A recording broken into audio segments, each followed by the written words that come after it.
You ask Tiger to solve. This deals with linear equations with one unknown. The final result is n equals 6. Let's solve it step by step. Group all n terms on the left side of the equation. Subtract 6n from both sides. Group like terms.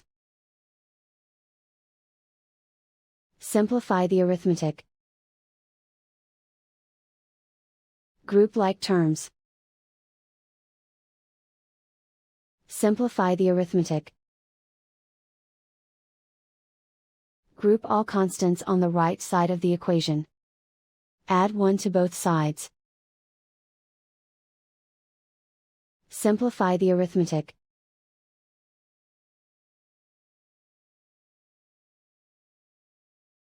Convert the n into a positive number. Multiply both sides by -1.